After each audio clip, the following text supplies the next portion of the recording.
From 264 to 146 BC, Antiquity's Mediterranean superpowers Carthage and Rome battled across 3 Punic Wars that, at their conclusion, saw Rome become an empire and Carthage destroyed.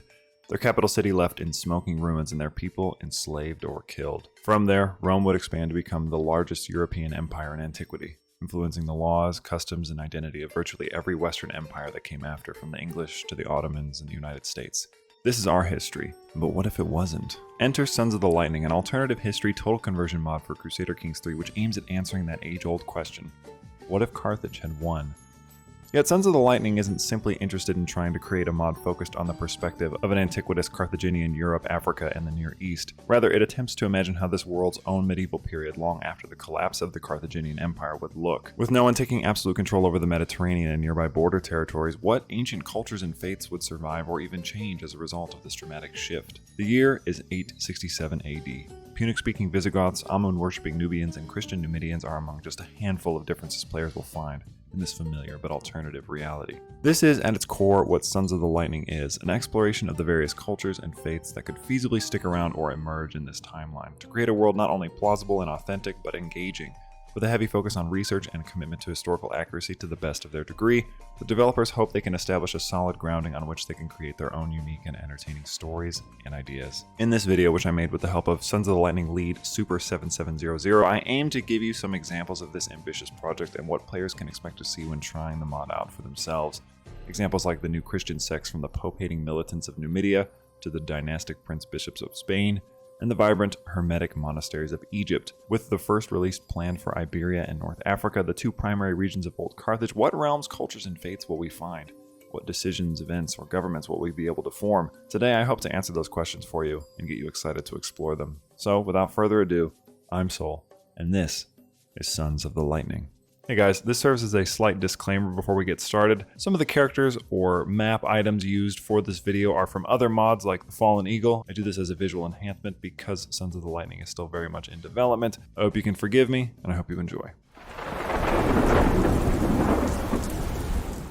Following their victory in the First Punic War, Carthage established itself as the dominant mercantile state of the region, projecting their authority as the chief executor of commerce across the Mediterranean with its vast navy and wealth in the form of large mercenary armies and various colonial foundations and alliances with local tribes. Now, before moving on to the real meat of this history, it's important to note that when discussing the Carthaginian or Punic Empire, as it was referred to in this setting from the 1st century BC to the 4th century AD, the term empire in this case is more a focus on mercantile imperialism and not the rule of a single emperor-like person, with several oligarchic rulers and families instead controlling large tracts of land in places like Carthage, Sardinia, and Iberia. These individuals appointed a sort of senate or aedirum, a council meant to administer the laws of the empire. Often these laws could and would be swayed to further the interests of many of the realm's powerful oligarchs. As for leadership, it often shifted between interests, whether that was putting someone in charge of the empire by way of a throne, or if they were a military general or a random politician. It was mostly done for the sake of profit, with succession sometimes being hereditary, sometimes by vote, and sometimes by blood in a war. By the time of Christ, Carthage encompassed most of Iberia, Italy, and North Africa, with trade routes stretching the entire Mediterranean all the way to Ireland and West Africa. Carthage, less interested in expansion for the sake of it, only added to its territories in order to extend commercial interests or battle the ever-present issue of piracy, rather than for imperialistic desires like our own Rome. As a result of this seafaring and commerce focus, ports became the epicenter of trade and art, and even politics, with many larger ones hosting their own government administrations and minor military forces. Since I've mentioned Christ, I figured I should mention that Carthage, for much of its history, practiced Punic paganism, which, like our own real-world Carthage, was a Phoenician polytheistic Canaanite religion. The symbol for the mod, which you can see on screen, is based on the real-world Tanite symbol, which represents the chief goddess of the Punic pantheon. As for Christianity, Christ still lived at the same time he existed in our own timeline. However, instead of being crucified by the Romans, the culprits were instead the Parthian Empire. Following his death and resurrection, his apostles journeyed across North Africa to spread his word. St. Peter, known in setting as Kepha or the Rock, founded the Cephalic Church of Carthage, similar to our Catholicism. St. Andrew, known as Protoclete or First Called, founded the Protoclete Church of Alexandria, similar to our Orthodoxy. And St. Domitus, based on the real-world St. Mark, founded the Coptic Church in Egypt. Christianity would remain mostly a religion of merchants in small port cities for much of the early centuries, and though initially persecuted by the pagan elites in Carthage, the faith would be given protections after Christian merchants began boycotting the city of Carthage's port following a series of executions, and instead favoring the more tolerant nearby city of Utica, which threatened to rival the capital in grandeur and wealth. This protection would eventually lead to Cephalicism becoming the official Punic state religion towards the end of the empire's lifetime and what dominates the region today. Going back in time now to the height of Carthage power in about 200 AD, Carthage controlled basically the entire Mediterranean, either directly or through client states and tributaries, such as the Berber kingdoms of the Mauritania, Numidia, Garamantia, the Iberian Alurgates, and the Italian leagues of Etruria, Latium, and Samnium. These states were given relative autonomy, protection, economic preference, and employment in the empire's various mercenary armies for their vassalage, so long as they, in return, provided whatever resources or goods they produced that Carthage happened to want. Although Carthage did have smaller territories and colonies in many places like our own Rome, Punic authority, as I've said, was more interested in economics than conquest, so places like Britain or Gaul retained most of their cultural and religious identity, and the influence of Carthage was overall less pronounced. As Carthage continued to grow into the 4th century, the concept of Greater Carthage developed within the political elite, with the idea that Carthage should directly control all the shores of the Mediterranean, turning the sea into, as they put it, a Punic lake, with some politicians going so far as to call for a total absorption of all client states, an idea which was initially rebuffed after debates on citizenship and military capability ended in a stalemate. However, these ideas ultimately led to Carthage's first major conflict since the Punic Wars with the Pontic Empire to the east, which at that time stretched from the Black Sea to much of Anatolia and the Aegean.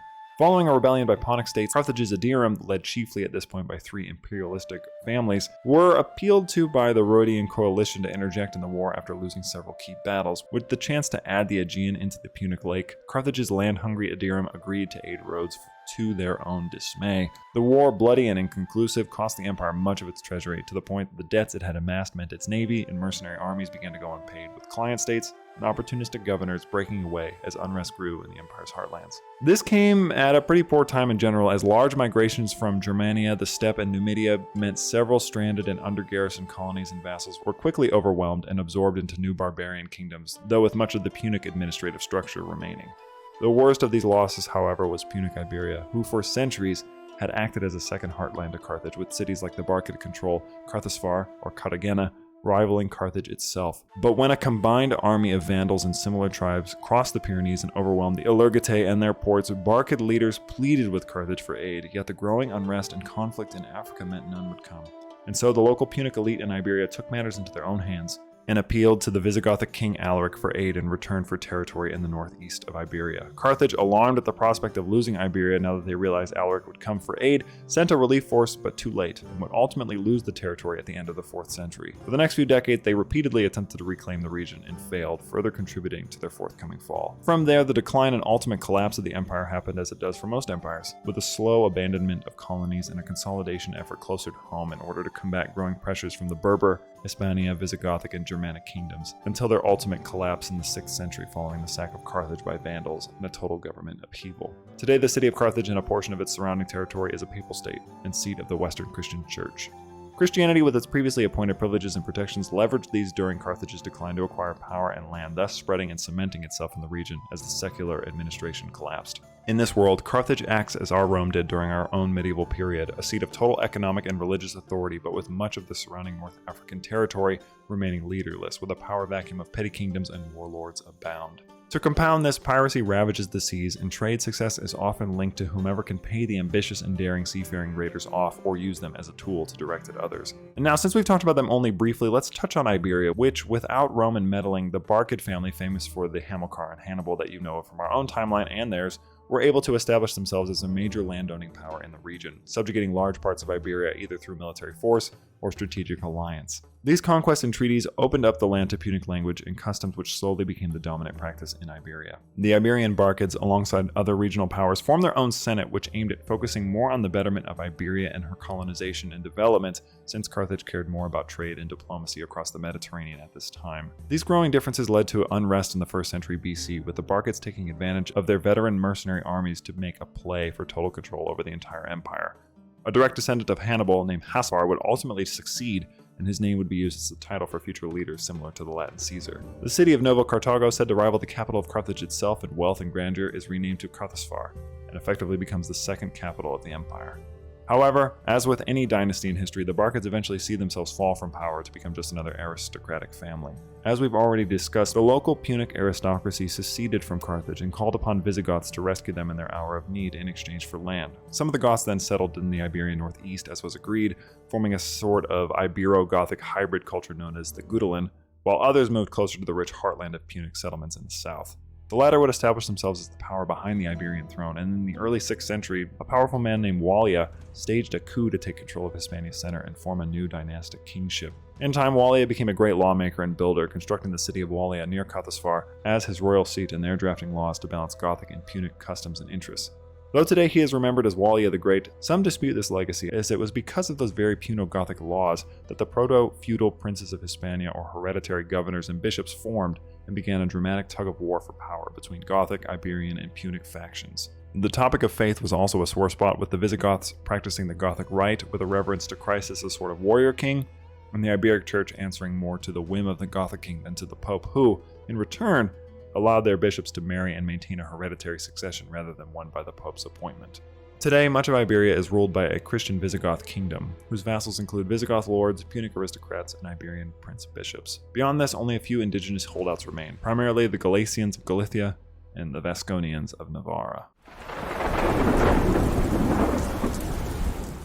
Turning our attention east to Egypt, we see a land that without the influence of Rome was heavily influenced by its Diadochi successor kingdoms. First was the Ptolemaic dynasty, which was followed by the Seleucid Empire thanks to the machinations of Antiochus the Great. However, the Seleucids struggled to maintain their vast empire, which spread from Egypt to Afghanistan, and the southern parts of Egypt were quick to break away under the rule of indigenous pharaohs. When the Seleucid Empire eventually collapsed, many of their territories were absorbed by the Parthians. These Parthians were the chief agitators against Judaism. Their destruction of the Second Temple of Jerusalem triggered a massive revolt among the sizable Jewish communities in Egypt, who overthrew the satrapy of Egypt and briefly established their own kingdom there. Alexandria's Greek nobility, chafed by their decline in power, recruited Arabian Nabateans to topple the upstart kingdom, but in a twist of fate, would soon see themselves subjugated by the Nabateans, who would settle various villages around the fertile Nile Delta and mineral-rich eastern deserts. But these factions, as many times would happen in Egypt's history, would fracture, and for a time Egypt was splintered into various warlord states, which also gave rise to piracy in the region, heavily impacting Carthage's grain shipments from the region, which would only compound as the chaos of the 3rd and 4th century caused general upheaval all over the Mediterranean. Though Carthage would attempt to stabilize the region and re-secure trade with Egypt, much like their plans to retake Iberia, it would fail. After a brief Kushite takeover, Egypt was claimed by the Aksumite Empire, who claimed both Lower and Upper Egypt, placing puppet kings and politicians throughout the region to satisfy the needs of their rule. The Christian Aksumites, it should be said, once ruled almost the entire Red Sea, Nubia, Egypt, most of Darfur, Yemen, and huge swaths of the Horn of Africa. And it was the Aksumites who played a pivotal role in halting the Islamic conquest of Egypt at the Battle of Troya, which could be seen as this world's version of Tours. But as is the times of this chaotic timeline, the Aksumites eventually weakened, although they are still around at the game's present start date, and Egypt fell back into a warlord period, which ended actually only shortly before the current timeline, with the Greek king Bessarion managing to unify most of the country. Due to this incredibly tumultuous history, it is perhaps no surprise that the region is deeply fractured between different faiths and ethnicities, a cornucopia of difference, if you will. Christianity now dominates most of Egypt, and to the south of Nubia, pagan practices still thrive under Ma'atism, a henotheistic religion in which each group tends to focus their worship on one particular deity from a polytheistic religion. The Nubians, for instance, have come to favor the Egyptian god Amun, and the Kushites worship their indigenous war god Apademek, while the remaining Egyptian pagans have a special reverence for the goddess Isis. Culturally speaking, Egypt is home to Greeks and Egyptians who have been exposed to varying degrees of Hellenization, while Nubia to the south is a host to Kushites and Nubians. In the eastern desert, Blemians coexist with the descendants of the Nabatean settlers and more recent Muslim Bedouin immigrants. And in the western desert, Libyan Berbers contest with the Eremitic monasteries for control of the oases. As for that last statement, the Eremites are perhaps one of the most interesting faiths in the mod, being monastic communities centered around Egypt's western oases, practicing esoteric arts and seeking to uncover the mysteries of ancient Egypt, which sounds pretty sick. They practice a form of monastic government playable in the mod where you will be able to assume the role of an abbot or abbess, managing a vibrant court of personalities and individuals, and have a unique succession system, given they practice a vow of chastity. Instead, monastics can select the firstborn, a devoted courtier, to become your heir. You can also use these courtiers to establish other monasteries and have them act like cadet branches of your monastic dynasty. Perhaps you leverage these individual powers to form something greater, or perhaps you can simply play tall and find contentment in tending to your flock as the years roll by. But in the tumultuous land of Egypt, who knows how long the status quo will remain. For our last section, I'd like to now touch on some of the other various players in the world, from the Slavs to the Arabs, and of course what became of the Romans. I do this as more of a generalized summary to tie a lot of the loose ends together, but also so you can get a feeling for what's going on in the rest of the world. Rome, having been defeated in the Punic Wars, never became more than a local power in Latium and Umbria. Instead, they developed a deeply aristocratic society, with their armies becoming renowned as mercenaries throughout the Mediterranean. Despite outwardly displaying extreme conservatism and xenophobic attitudes, due to military and mercantile activities, the Romans were still greatly impacted by the various cultures and faiths of the Mediterranean they interacted with. It may also come as some surprise that the Romans and Sons of the Lightning largely practiced Mithraism, based on the real-world cult that spread across the empire by imperial legions from the 1st to 4th century CE, in which members had to be initiated by secret rites. Mithras, or Mithra, as he is known in his pre-Zoroastrian form, was a god of the sun, oaths, justice, and friendship. Going back to the alternative timeline, the cult was brought to Rome by mercenaries serving in the east, and you can sort of see how a highly militaristic mercenary society might be interested in something like this. This cult then split between the aristocratic and plebeian lines, so in the present Roman society, there is the Mithraea Obscura, or the Optimates for the nobles, and the Mithraeum Militum for the populares, or the plebeians. Rome likewise still exists as a society at the time of the game's start, but it's important to note that the Romans are not the only people present in Italy. For instance, the Etruscans, who never assimilated into Roman culture, are also still around and practice an unusual form of Christianity, which has a special reverence for Mary, inspired by the Hellenistic cults of Cybele and Isis. Likewise, Greek populations still exist in southern Italy and Sicily, descended from those ancient settlers, with Germanic Vandals mingling with the Punic populations to form their own hybrid cultures in the area as well. Over in the Balkans, the Antigonid kingdom of Macedon was able to thrive for considerably longer without Roman interference, though pressure from the Dacian, Dardanian, and Pontic kings would eventually prove too much, and their land would be divided between these powers. Some of the Greek city-states and leagues were able to remain fairly autonomous, but would never become more than local powers. The upheavals of Hunnic invasions and Slavic migrations would further shake up the situation in this area, and with the absence of a strong central authority, they would become easy pickings for the Muslim Rashidun Caliphate. But when the Caliphate collapsed and rival successors laid claim to the caliphal title, the Balkans would become something of a power vacuum where today resident Slavs practice their ancestral pagan faiths, as do many of the other indigenous local tribes, while competing Muslim emirates look to unify the land and bring about a golden age. In Anatolia, the powerhouse for most of the alternative timeline is Pontus. Without Rome to contest him, Mithridates the Great was able to establish a vast empire dominating Greece, Anatolia, and the Black Sea region. He was also able to capture Byzantium, which was refounded under the name Mithridatia, and made it into his imperial capital. The city would go on to become a nexus of trade between the east, west, and the north and south, as Constantinople was in our own time, as well as a great center of learning. When the Rashidun Caliphate invaded the declining Pontic Empire and took control of the Hellesport, the city's stature would only increase as the Pontic Arab melting pot produced some of the greatest work of philosophy, science, and poetry in history. In 867, Persia, previously ruled by the Seleucids, Parthians, and then the Sassanids, has broken into several successor states led by the dynastics of former military governors. The Western rulers have largely converted to Islam, some voluntarily, others by way of settlement, but the word of the Prophet has yet to pierce the eastern lands. In those parts, various ancient faiths survive, so expect to see a heavy population of Zoroastrians. Over in Central Europe, we can see a variety of different Celtic and Germanic tribes who, free from Roman conquest, would largely preserve their ancient customs undisturbed until around the 5th century, when the warmongering Avars from Siberia migrated and the fleeing Slavs settled in Slovenia. The Slavs were overtaken by the Avars around the 6th century and were then subjugated for a time. But when the Rashidun Caliphate attacked the Avars, the Slavs revolted under a coalition of tribes led by Sama, who earned his people a fragile independence and then subsequently fought a constant guerrilla war against the fortified Rashiduns to the south. After the death of the first Sama, the Slavs adopted an election-based succession system, and with a political enemy demanding constant attention to the south, the various tribes remained united, leading to trade routes being established not only between the Slavic tribes but with the nearby Veneti and Etruscans, which saw rare goods come into their lands, as well as writing, which sparked a major religious change within the Slavic realm. The catalyst for this change was a younger son of a merchant, who had learned the language of the Veneti and the Etruscans, like all his siblings, in order to more easily and effectively trade with them. Due to his knowledge, the younger son would read foreign texts and discover many religious stories and legends that were written down. Of course, since his father sold Etruscan and Venetian raw materials and products all over, he often spoke to influential religious figures, since the topic interested him, and the son wanted to write down all the religious stories or legends for his own keeping. Thus, over time, he accumulated a large collection of these stories, becoming the first to write down the Slovenian language in the Venetian script. He would then read these stories to locals for entertainment and extra income. But his words were also heard by local rulers, and he was invited to the courts, soon receiving offers to teach the children of these rulers to read and write. From this, a literary circle was born, which over time grew into a school and even a philosophical religious movement. He himself did not experience this religious movement, but his disciples transformed this circle, and since one of them was actually the newly elected Samo, the religion was reformed over time, with the name of Svaroslavic first mentioned as an organized religion around the year 780 because of this merchant's son. After the collapse of the Umayyad Caliphate, the Slavs no longer had an enemy to the south, and they began looking within for what conflicts they could find and eliminate. Currently, they debate over who should be in one's court, that of a family or vassals, and it remains to be seen how this will affect the future. And that, my dear friends, is the end of this video. I hope that you've enjoyed this overview of Sons of the Lightning as much as I've enjoyed bringing it to you. But as always, if you're interested in contributing to the mod, please consider joining them on the Discord. I'm sure they would be happy to take volunteers if you're legitimately interested in this, and if you would like to follow their progress, of course, follow them on the Discord. They are not on Steam or anything yet. They're still very much in work, but I believe that the first iteration of this is supposed to come out very soon. But that's it for me. Thank you guys so much for watching. I'm Soul. This was Sons of the Lightning, and I will happily see you in the next one.